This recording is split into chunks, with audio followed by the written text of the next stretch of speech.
안녕하십니까. 안녕하세요. 제 말 잘 들리세요? 네. 아이고, 오늘 늦어진 것. 지금 그 동국대학교가 여기 이번 주가 미국의 땡스기빙 데이 주간이라서 이번 주 목요일부터 학교 전체 현관 문을 다 닫아서 우리 그 강의실에 들어갈 수가 없었습니다.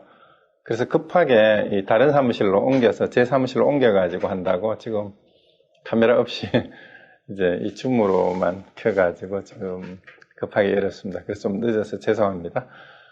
그러면 바로 시작하도록 하겠습니다. 오늘은 이제 18번째인데요. 화엄사상입니다. 드디어 이제 그 초기 불교부터 전체 이제 초기 불교의 기본 내용하고 부파불교 거쳐서 대승불교의 관야, 그 다음에 유식부파사상 거쳐서 오늘 아마 교리로는 거의 이제 마지막 마무리하는 시간이 될 것 같습니다. 그리고 다음 그 2주 뒤에 12월 11일 날 둘째 주에는 이제 선불교를 마지막으로 이제 이번 전체 강좌는 끝을 내고 다음 또 이제 내년에 가서 잠깐 방학을 하고 이제 여러분들하고 같이 의견을 모아서 어떤 강의를 할지 한번 검토를 하도록 하겠습니다. 오늘 할 내용은 좀 내용이 너무 방대한데 좀 요약해서 빨리 말씀을 드리겠습니다. 그래서 다 아시다시피 화엄사상은 이 대승불교 교학 또 이론 사상 가운데 가장 이제 내용도 함경 자체가 내용도 많고 또 그 이론도 사상적으로 굉장히 방대하고 심오한 그런 건데 일단 뭐 여기 주제에 있듯이 이제 화엄사상이 어떻게 형성이 됐고 화엄경의 내용 구성이 어떠한지 그리고 그 사상의 중요한 특징들이 어떤 건지를 한번 살펴보고 이제 마무리를 하도록 하겠습니다. 자, 그럼 바로 들어가겠습니다. 그래서 뭐 화엄사상은 뭐 이 사전에는 화엄경을 소위경전으로 하여 정립된 사상이 이렇게 되어 있는데 이제 화엄경의 내용을 알아야 이제 이게 뭔지를 아는데 일단 이제 대부분의 이제 불교에 관심 있는 분들은 공부를 해보면 아시지만 대승불교 이론 가운데 가장 복잡하고 심오한 그런 이론인데 사실은 어떻게 보면은 화엄사상은 초기 불교부터 반야사상과 유식사상 심지어는 화엄사상은 이제 한꺼번에 형성된 게 아니고 후대로 이제 중국의 화엄종이 성립되면서 여러 다른 종파하고 교류를 하면서 선종에까지 영향을 받아서 선교를 이제 합치시키려는 그런 노력까지 이루어졌던 게 바로 화엄사상의 그 내용이에요. 그런데 어쨌든 이제 오늘날의 입장에서 이 화엄사상을 보면 이 대승불교 사상 가운데 가장 방대하고 심오한 이론이자 이제 부처님의 깨달음에서부터 보살도의 실천이 이제 현실에서 어떻게 이루어지는가를 이제 설명하고 있는 것이고 또 진정한 인간의 삶의 모습이 어떠해야 하는지를 어떻게 하면 이건 이제 제 해석입니다. 보여준다라는 점에서 동서고금을 통틀어서 최고의 인문학 사상이다. 저는 이제 그렇게 보고 있는 게 화엄사상이에요. 그리고 화엄경은 이제 시작은 인도에서 시작을 했지만 사상적으로는 지론종하고 선론종은 다 유식계통이에요. 유식불교 쪽의 영향으로 이제 중국에서 이제 사상이 크게 이제 체계화됐는데요.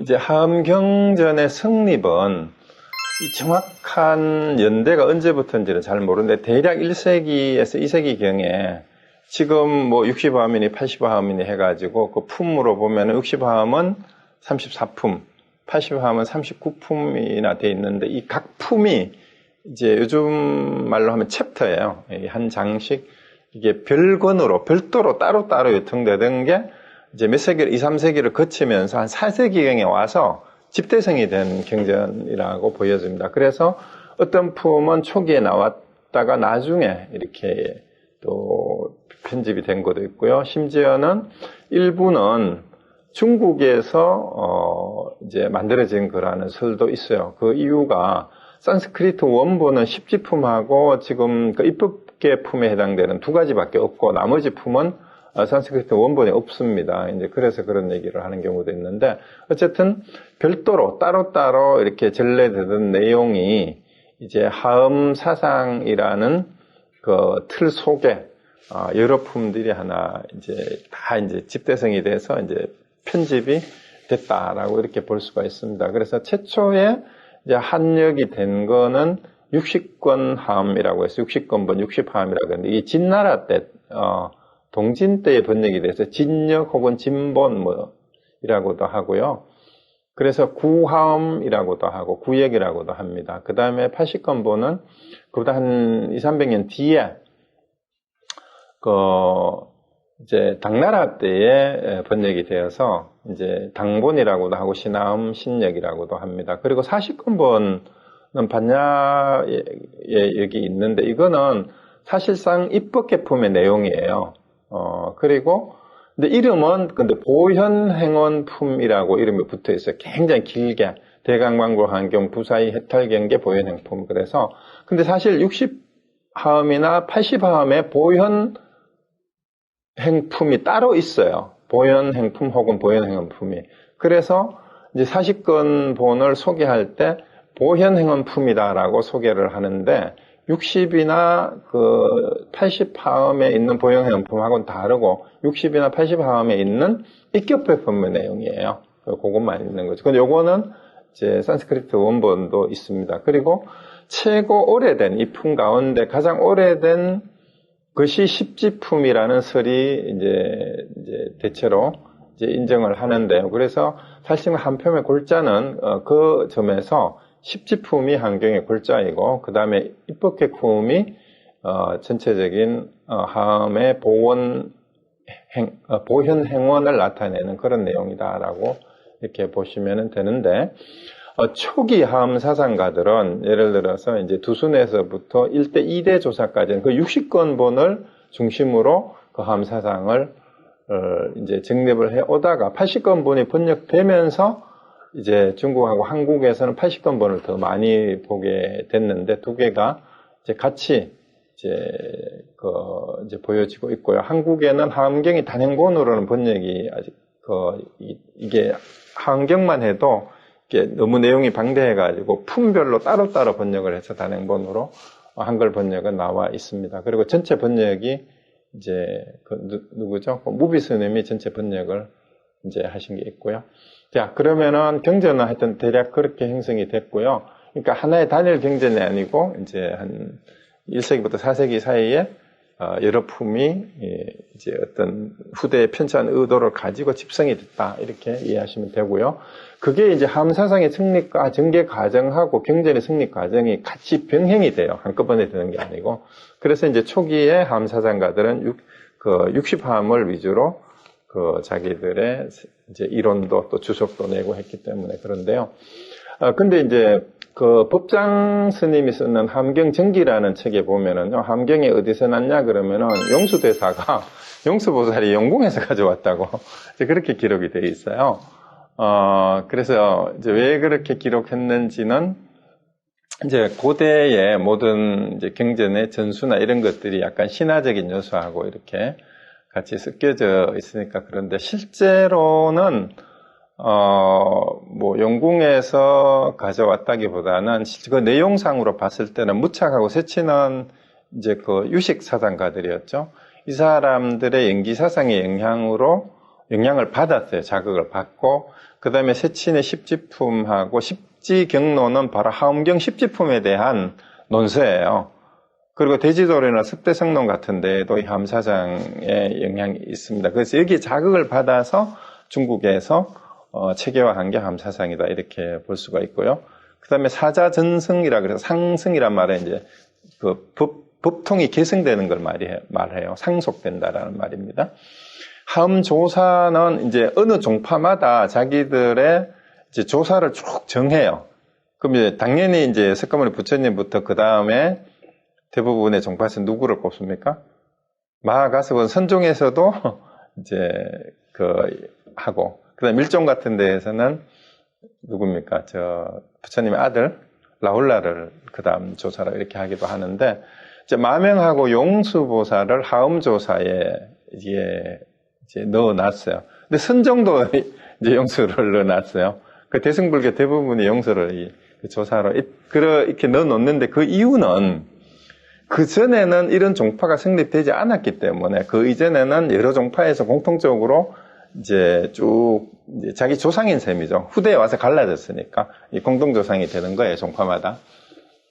어쨌든 중국에 와서 사실상의 하엄경의 초조는 두순 스님이죠. 이 두순인데 두순을 초조로 하고 지엄이 이제 2조가 되고요. 이제 그 현수법장이 3조가 되고 청량진관이죠. 그 다음에 규봉종밀 이렇게 규봉종밀이 이제 5대 하엄조사로 이렇게 이제 그 알려져서 이제 마명용수까지 합쳐서 하엄 7조라고 이렇게 이제 하엄종에서는 자기들의 족보를 이렇게 만든 거예요. 그러고 이제 마명대사를 이제 마명대사, 용수대사는 보살이라고도 하죠. 이분들을 이제 하엄조사를 받들게 된 이유는 사실은 그 대승기신론을 저술한 것으로 알려진 게 이제 마명대사잖아요.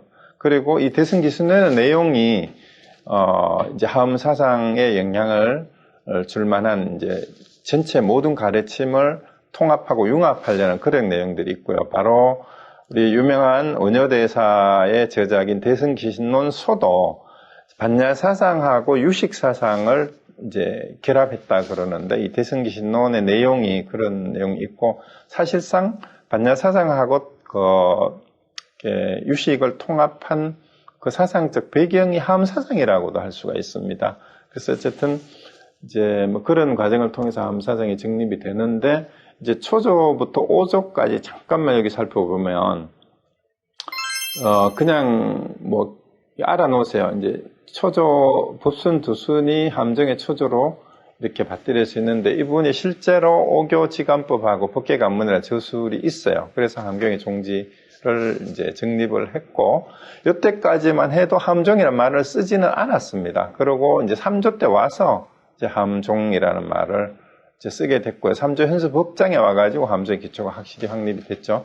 근데 이제 2조가 이제 지상지엄 이제 스님이 이제 한국 사람들이 관심을 가지는 이유는 바로 신라의 의상대사의 스승이 바로 지엄화상이에요. 그래서 이제 그 의상이 당나라에 유학을 가서 지엄 문화에서 배우고 우리가 지금 의상대사 법성계라고 알려진 법계도 법성계를 지어서 바침으로써 인가를 받고 신라로 돌아왔다라는 이 얘기는 이제 한국 사람들한테는 잘 알려져 있고, 그리고 의상이 해동 이제 하엄종의 초조가 됐다라는 그런 얘기는 이제 한국에서 하는 얘기고, 실제로 중국 하엄종의 3조인 현수법장보다 선배예요. 그래서 이제 현수법장 스님이 의상을 깍듯이 선배로 모셨고, 또 나중에 원효가 썼는 함경에 대한 그 주석서가 주석서를 법장이 인용하기도 했다라는 그런 기록이 실제로 있습니다. 근데 이제 현수법장이 사실상 함종의 사상의 기초를 확립한 분이다라고 이렇게 볼 수가 있습니다. 한교학을 집대성했고요. 특히 함경 탐행기 이런 거 아주 유명하죠. 그 다음에 함오교장은 지난번에 이제 교상 판석할 때 잠깐 법화 교판하고 하엄교판하고 차이를 할 때 했던 게 여기서 나옵니다. 그 다음에 이제 4조가 청량진관인데요. 이제 여기에 와서 선종의 영향을 받아요. 그래서 이제 청량진관은 하엄사상하고 선사상을 융합을 하려고 했고, 이때가 벌써 700년도니까요. 선종의 6조 회능대사가 태어난 게 600년도에 638년인가 그래요. 그러니까 청량진관이 한 100년 뒤 사람이죠. 그러니까 이미 남종선하고 북종선이 다 이제 중국에서 선종도 크게 융성을 하던 시기니까 하엄 사상가들 청량진관하고 규봉종밀은 선종의 영향을 받았습니다. 그래서 두 개의 융합을 주장했는데, 청량진관은 하엄을 중심으로 선을 포용을 했다. 그리고 하엄이 더 우월하다고 주장을 했는데, 규봉종밀에 오면은요, 하엄과 선은 대등하다. 그리고 선교 일치를 주장을 했고, 사실상 규봉종밀은 하엄의 5조이기도 한데 선종의 선사라고 할 수 있어요. 그리고 이분의 저서인 선언제접짐 도서라는 말은 그냥 마지막 두 글자만 써서 도서라고 해가지고 한국 조계종 전통 강원에서 4집과의 필수 교재로 쓰이는 게 바로 이 책입니다. 근데 이게 선종의 도서로 분류를 해요. 그리고 이 규병정밀의 이 사상은 성교일치 사상이 고려 때에 보조국사 진울에게도 큰 사상적으로 영향을 미쳤고, 실제로 이 책을 보고 진울이 이제 영향을 많이 받았다라는 기록이 있습니다. 그리고 이제 요거는 지난번에 잠깐 말씀드렸던 내용인데요. 하음에서 5교 10종은 이제 법장이 정리를 하고 그 다음에 청량진간이 약간 좀 다르게 수정을 하기도 했는데, 어쨌든 이제 5교는 지난번에 이거 소개해드렸어요. 이제 소승교하고 대승으로 분류를 한 다음에, 소승에는 요 6가지가 있고, 요거는 이제 대승의 4가지 가운데 요거를 따로따로 이렇게 얘기를 했는데, 시교, 종교, 동교, 원교, 이 대승 불교는 이렇게 이제 구분을 하고, 이제 하음경이 하음 원교, 가장 원만한 모든 가르침을 다 포용했다라는 얘기죠. 그 법화경하고 하음경이 원교에 들어가는데, 하음경이 그 중에 최고로 국경일승, 궁극적인 일승의 교설이 바로 하음이다 해서 이제 원명구독종이라고 이렇게 명칭을 불려서 분류를 했습니다. 그렇게 해서 이제 하음 사상이 이제 최고의 이 교설임을 이제 자기들 나름대로 이제 교상 판석을 통해서 이렇게 하음 사상가들이 정립을 했고요. 그 다음에 이제 원래 하음경의 명칭입니다. 이게 산스크리트 명칭도 이렇게 여러 가지로 써요. 여러 가지가 있는데, 이제 우리 한자로는 대방광불 하음경이라고 쓰고, 또 자파경이라고도 처음에 번역이 되어 있는 적이 있어요. 그런데 이제 자파라는 말이 뭐냐 하면, 여러 가지 꽃이란 뜻이에요, 자파는. 그래서 여러 가지 꽃으로 장식한다, 음식한다, 그런 뜻이 이제 자파경의 그 내용인데요. 그 다음에 뭐 크고 넓고, 크고 바르고 넓은 깨달음, 혹은 크고 바르고 넓은 부처라는 이런 뜻인데, 결국은 대방광불 하음경이라는 뜻은 이제 크고 넓고 바르다라는 얘기는 결국은 이 크다가 상대적인 의미가 아니에요. 넓다도 상대적인 의미가 아니고, 시공간을 초월해 있는, 크다고 말도 할 수 없고 넓다고 말도 할 수 없는, 언제 어디에나 우주에 항상 있는 부처님, 그런 뜻이에요. 그런 부처님의 공덕을 갖가지 꽃으로, 여러 가지 꽃이 잡아야 장엄한 진리의 세계를 바로 하음의 세계라고 얘기를 합니다. 그래서 그러한 모습을 설하고 있는 경전이 바로 대광광불 하음경이라고 그러고, 하음경은 그리고 이제 이 세상이 본래 부처님의 진리의 모습으로 장엄된 세계다라는 거예요. 우리가 살고 있는 이 세계가. 그래서 반야사상이나 여기에서는 이 현상계, 초기 불교도 그렇죠. 12연기에 의해서 우리에게 파악된 현상계는, 반야사상까지는 현상계는 전부 다 뭐예요? 꿈 같고 이 가짜잖아, 착각이잖아. 그게 이제 부정을 하는데, 오히려 하음경에 오면 이 세상 그대로가 절대 진리의 세계라고 절대 긍정을 하는 게 바로 이 하음 사상이다라고 얘기를 할 수가 있습니다. 그리고 이제 하음경의 내용은 보면은요, 이제 이것도 그 내용 구성은 실제 부처님이 깨달은 다음에 그 2주일 동안 계속해서 이제 명상에 잠겨 있었잖아요. 명상에 잠겨 있다가 2주일째 되는 날 보리수 아래 명상에 잠긴 채로, 산매에 든 채로 대보살들에게 말 없는 침묵으로 산매 속에서 설법을 했는데, 이 대보살들이 산매 속에서 듣고 산매에서 나와가지고 그 산매 속에서 들었던 부처님의 가르침을 부처님을 대신해서 설하는 형식으로 이렇게 구성이 되어 있어요. 그래서 실제 경전의 성립은 아까 말씀드렸듯이 이제 한 1세기경부터 시작해가지고 4세기경에 와서 성립이 됐지만, 내용은 부처님이 당시에 보리수 아래에서 깨달았다라는 그 사실로부터 시작을 합니다. 이제 설하는 내용은.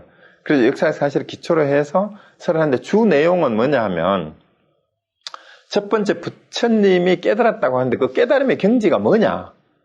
그 깨달음의 세계의 모습이 어떠하냐? 이거를 이제 설한 다음에 그럼 부처님은 석가모니 부처님이에요. 그러한 깨달음을 얻기까지 어떤 수행을 해가지고 거기까지 이제 깨달음을 얻게 됐느냐를 설한 다음에 그러면은 우리 같은 범부도 보통 사람들도 부처가 될 수 있느냐를 설하는 거예요. 어떻게 하면? 그 방법을 설한 것이 바로 그 방법의 답이 뭐예요? 범부가 어떻게 하면 부처가 될 수 있을까? 함경의 답을 세 글자로 하면 뭘 하면 된다? 미리 아시는 분 계실까요? 범부가 어떻게 하면 부처가 될 수 있는가? 세 글자로 대답한다면 뭐가 될까요? 범부가 부처가 될 수 있는 길, 방법. 그 보살행이에요. 네, 보살행. 근데 그 보살행을 보살도라고도 할 수 있는데 함경에서는 보현행이라고 했어요. 보현행. 그래서 함경의 결론이 사실은 보현행이에요. 그래서 보현행원이라는 얘기가 나오고 이제 그 전까지 이제 다른 종파에서 간선보살이나 또 문수보살이 많이 얘기가 되고 또 지장보살이 얘기가 됐는데 함경의 주설자는 법을 설하는 사람은 사실상 이 보현보살이 주인공이 되는 거예요. 그래서 왜 그런지 이제 한번 보겠습니다. 보현보살의 보현행이 바로 부처가 될 수 있는 방법이에요. 그래서 보현행을 아는 것이 함경의 내용의 핵심을 아는 거다라고 생각하시고 보현행이 뭘까 한번 보현행원이라는 말을 많이 들어보셨을 거예요. 이제 그걸 한번 봅시다. 그래서 함경의 구성은 이제 60함하고 80함이 조금 다르긴 하지만 전체적으로는 이제 법화경처럼 이제 석가모니 부처님이 깨달았던 그 보리수나무 아래가 정멸도량이라고 그래요. 거기 이제 거기는 지상이죠. 지상에 있다가 또 천상으로 갔다가 다시 또 지상으로 내려오기도 하고 마지막에 이제 입법계품에서는 선제동자가 50산 선지식을 찾아서 법을 구하는 구도의 과정을 이제 그리는 것으로 이렇게 이제 끝이 나는데요. 이 제일 처음에 이제 몇 회, 7처 몇 회, 9처 몇 회, 이런 식으로 얘기를 하잖아요. 이제 처는 우리가 장소를 얘기하고요. 회는 법회를 몇 번 열었다라는 얘기예요. 그래서 1회 법회, 2회 법회, 거기에 이제 나오는 순서대로 그런 이름을 붙인 거고, 실제로 1회, 2회라는 말은 없습니다. 근데 여기에 이제 순서도 여기 보면은, 이제 7처 8회니, 7처 9회니 이런 말이 이제 있는 게 그 얘기입니다. 그래서 처음 이제 설법이 시작이 되고, 이제 처음부터, 석가모니가 어떻게 깨달았느냐. 성도라는 말이 깨달았단 말이죠. 그래서 석가모니가 깨달음으로써 이 세상에 열애가 출현하는 거예요. 그리고 그 깨달음의 세계를 설하는 건데 이것은 이제 보현보살이 서두를 열어요. 부처님의 깨달음의 경계가 어떠하다라는 거를 이제 얘기를 하고 마지막에도 결국 입법계품에서 마지막 얘기하는 게 보현보살이잖아요. 그리고 2회 이후에는 성도를 이룬 어떻게 해서 부처님이 깨닫게 됐느냐. 그게 바로 발심이었고 행원이었다라는 거예요. 발심과 행원. 그리고, 이제 이 발심을 하기 전에 어떤 믿음을 가져야 되는가를 얘기를 하면서 문수보살이 믿음에 대해서 설하고 그 외에 여러 보살들이 등장을 해서 십조하고 십행하고 십향, 십지 여기에 대해서 순서대로 쭉 설하고 난 다음에 이제 다른 보살들이 쭉 하고 이제 뒷부분으로 가서 보현행품하고 입법회품까지는 보현보살이 이제 설하는데 입법계라는 말, 법계는 여기서는 사실상 깨달음의 세계, 진리의 세계라고 얘기를 하면 돼요. 입법계라는 말은 진리의 세계로 들어간다라는 뜻입니다. 결국 깨달음으로 들어간다라는 뜻이죠.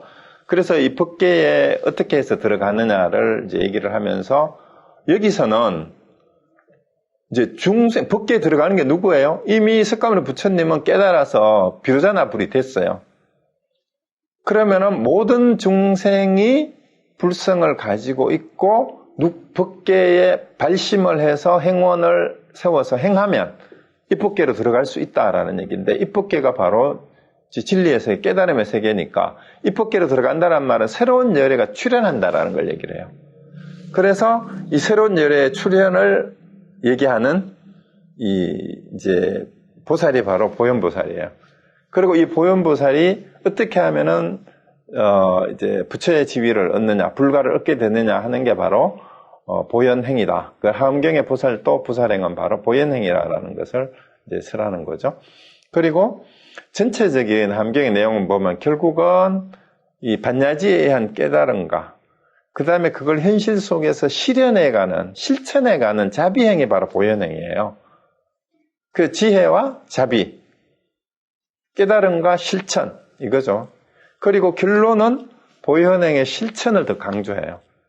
결국은 아무리 깨닫고 알아도 실천 없는 수행은 아무런 도움이 되질 않아요. 그래서 이제 깨달음의 지혜를 상징하는 문수보살보다 깨달음의 실천을 상징하는 보현보살이 더 대표적인 보살로 이제 하엄경에서 부각을 시키는 이유도 이 행원을 더 강조하기 때문에 그렇다라는 것을 이제 이해하시면 됩니다. 그래서 결국은 이 하엄사상은 내용상으로 보면 반야사상과 유식사상, 그 다음에 열애장사상, 심지어는 나중에 선종의 내용까지도 다 결합이 된 이제 불교 교리의 뭐라 그럴까? 총괄편? 종합판? 이라고 할 수가 있는 게 하엄사상이에요. 그래서 가장 방대하고 또 재미도 있습니다. 그리고 이제 초기 경전을, 이 비유를 어떻게 하면 좋을까? 초기 암경이 예를 들어 음악의 비유를 하면 이제 처음 초기 작곡가들이 이 오리지널 원곡, 다른 편곡을 하지 않고 거기에 해당이 되는 그런 단품들이라면 이제 대승경전들은 거기에 편곡을 하고 합창곡으로 오페라곡으로 스토리까지 넣어가지고 만들어내는 그런 합창 오페라곡이다라고 이렇게 볼 수가 있어요.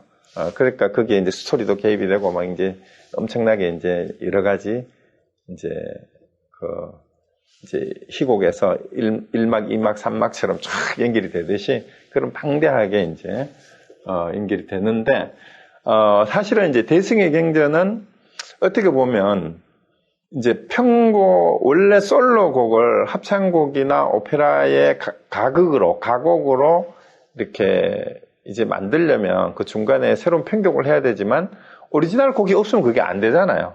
그 오리지널 곡들이 초기 경전이라면은 이제 후대에 사실은 편곡한 이제 그런 것들이 대승경전이라고 볼 수 있는데 그 중에서도 가장 장엄한 오페라곡으로 편집된 경전이 바로 하엄경이다라고 이렇게 저는 이제 그렇게 설명하면 좀 하엄경의 이미지가 맞을까 모르겠어요.